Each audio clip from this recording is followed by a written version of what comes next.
A very warm welcome in Amsterdam today. My name is Thomas Verhagen. I'm responsible for Dialogues House. I'm the manager of Dialogues House, the place where you are right now. I want to give the floor to, as he self-described, grandfather of future centers. He asked for a cane to come on stage, but we didn't have a cane. We have a lot of props, but we didn't have a cane. Sorry. 2 days ago, he won the Innovation Luminary Award. I saw the picture, and I wanted to bring it up, but I'm managing. Yes, here it is, the Innovation Luminary Award. Well, that's a really big award, of course, in Dublin 2 days ago, for his work in innovation and his work in intellectual capital. He has been one of the forefront people in developing this field. He designed the first future center for Scania in Sweden in 1996. Please give a warm applause to Mr. Leif Edvinsson.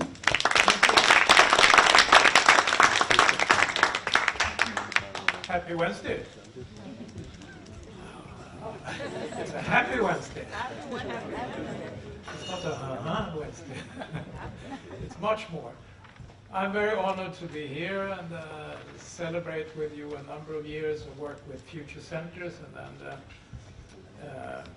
Holland and the Netherlands is in the front league of future centers and has been for many years, and this is a very unique place.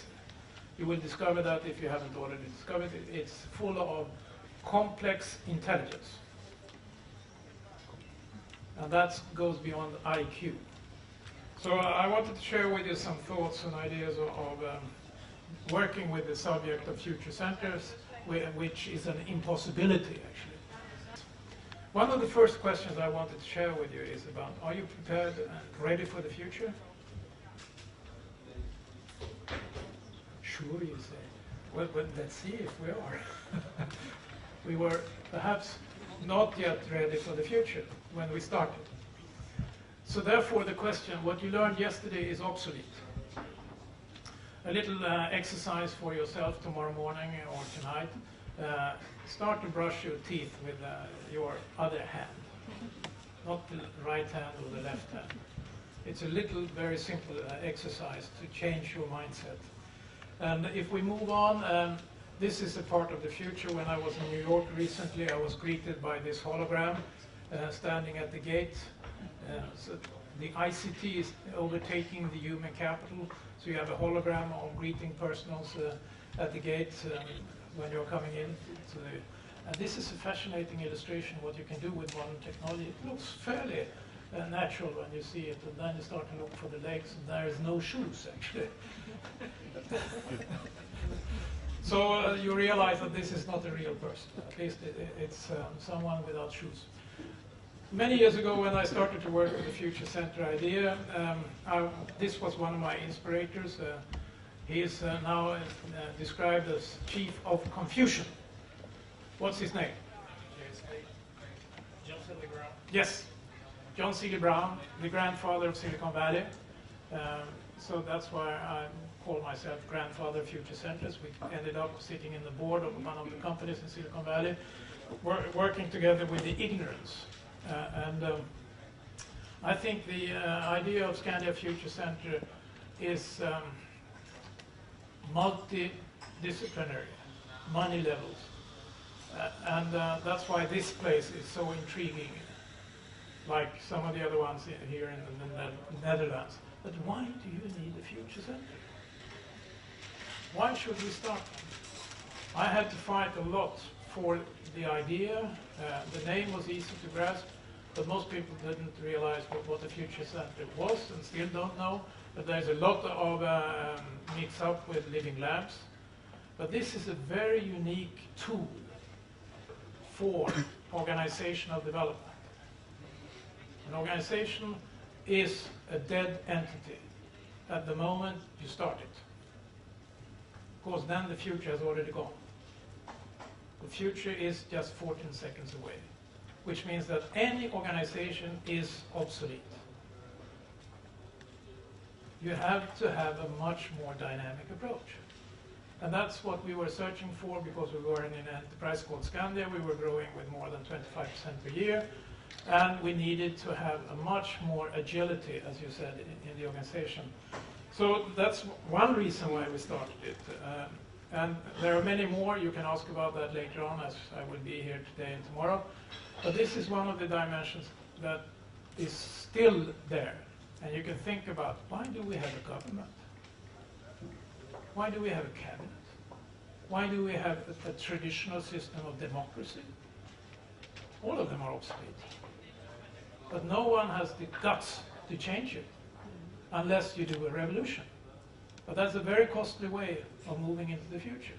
So therefore, a future center might be one solution for it. And if you are re-paradigming, it's quite fun actually. Because you get aha. And it's in the aha the future lies. When you say, aha, I see. And then you create something called oxytocin in your brain. So that might be the new balance sheet, how much oxytocin you have in your enterprise or your organization. And for the purpose of working with this on a societal level, I've started many years ago, and some of you in this room are members of New Club of Paris, and we co-founded it to work with the knowledge agenda for the future, and we are still working on it. We are roughly 120 to 150 people around the world right now. Recently I was on this little road in one country in the southern part of the world, South Africa. Wonderful sculpture down there. So you walk down on this pathway, and then you see this forest. But what is it? Steel poles, shaped in a way of a forest. So what is it? So yeah, then you do a step backwards, and then you discover the pattern. And then you see the pattern of Nelson Mandela. So you have to actually sometimes look for the holistic perspective. It might be, you might find it in one little piece of the surrounding of yourself, but you have to be in the right position.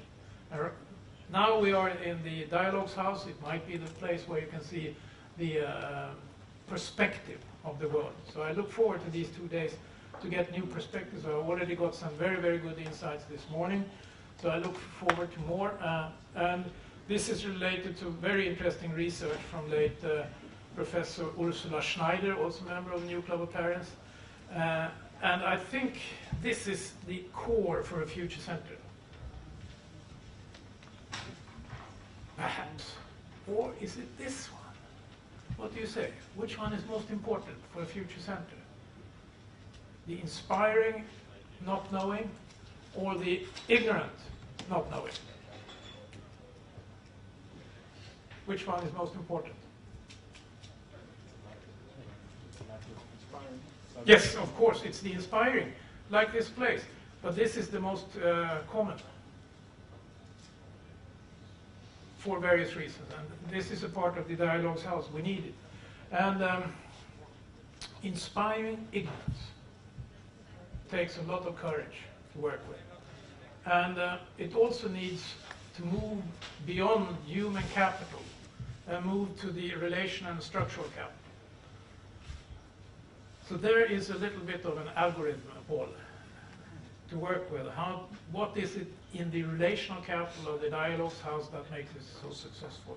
What is it in your personal relational capital that makes you successful? And what's your springboard in the structural capital?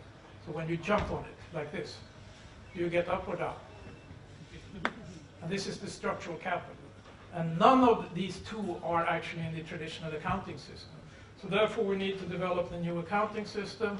And for that I got this award the other night in Dublin, Luminary, putting some light on the unknown, you could say.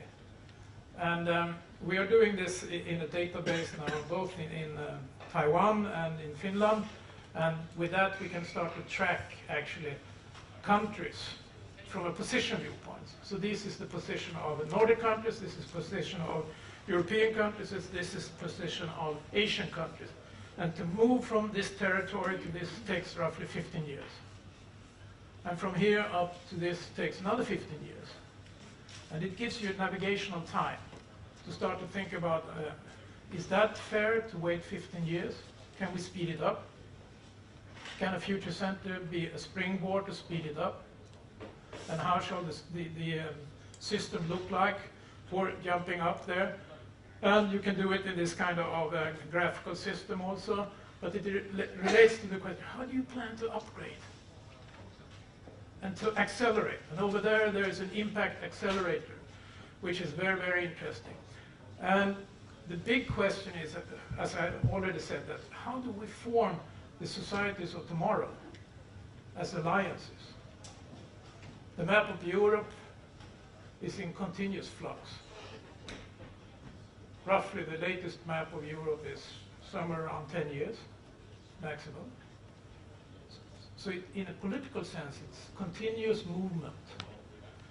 And we need new maps for this, and to gather the collective intelligence, and I think for that we need a new organizational theory. We're very happy to have some of the Japanese insights with us, but it's to look for the hybrid. So we need new legal instruments for the enterprise of tomorrow. How many of you in this room have some kind of legal background? Very good. So you can challenge your colleagues to see what kind of new systems can we develop together within the Future Center for the future of the hybrid organization. So limited organizations are of the past, actually. It's the collective commons of tomorrow, which you see in this one. And it's the organic metaphors, where you're splitting cells with a certain rhythm. Without that changing rhythm, your body would be dead. So actually, it's the same kind of a metaphor. And this is one of the most interesting buildings of today. What's the name of the building? It's a kind of future center. Google Lab? Yes, Googleplex. Googleplex. And it's the former headquarters of Silicon Graphics in Silicon Valley. But Googleplex, as I said initially, this place is about complex intelligence. So, and this one was before that one. So congratulations to Paul and your colleagues here that you are ahead of Google. The size is though a little bit larger. But the question that we are still struggling with, who are the society developers of tomorrow? How many of you in this room are society developers? Can you raise your hand? Not even 50%. Why not? Why not 100%? Of course you are society developers. But it's an identity perception whether you are society developers or if you're a facilitator of something else. But the purpose of the facilitation is society development. And the question is, do we find them among the youngsters on the beach, among the seniors on the bench, or in the new arenas for knowledge sharing, the sports arenas? It might be that the society of developers are there as well as they are in the cabinet. Perhaps even better here, because it's much more energy than in the cabinet and the parliament. So therefore, we start to see new patterns emerging. This is from classwork in Sweden on using software for urban planning as a little school exercise. The age group 10 to 15 years. Software is called Minecraft. Do you think that they have a higher speed than the urban design department? Of course. And furthermore, they are going to live in what they are shaping. The people in the urban design department are not going to live in what they are designing today. So therefore, we have to connect to that age group and see the cross-generational dimension. This is a wonderful example that Hank and I came across during the fall, and we met with Professor Mitra, a hole in the wall. It's an experiment in India that showed that if you give youngsters a hole in the wall with some ICT, you have a better impact and a quicker impact than MIT, where he's a professor. And his basic question is, do we need schools? Do we need the shape of the organizational system of schools of today? Or should we move into another format? Perhaps a future center is better than a high school. So can we form a future center as the new college of the world?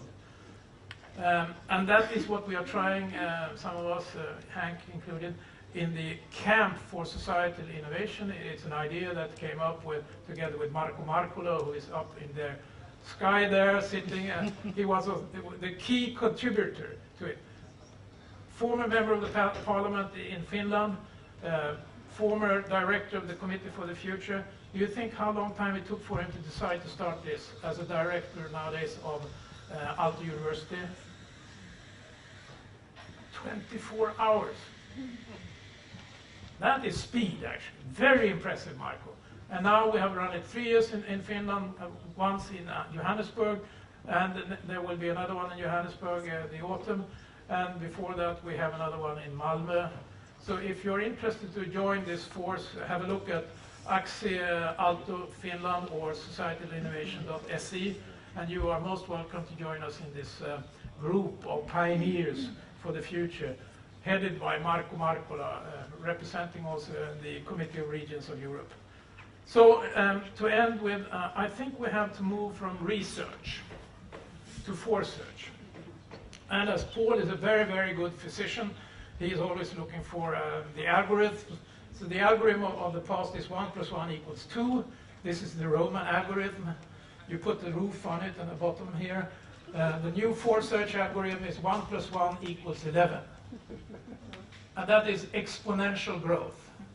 It's organical growth.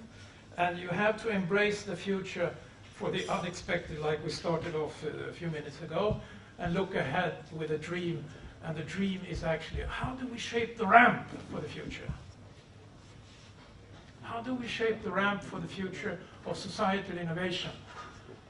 Is it like this part of Singapore, which is the science park of Singapore?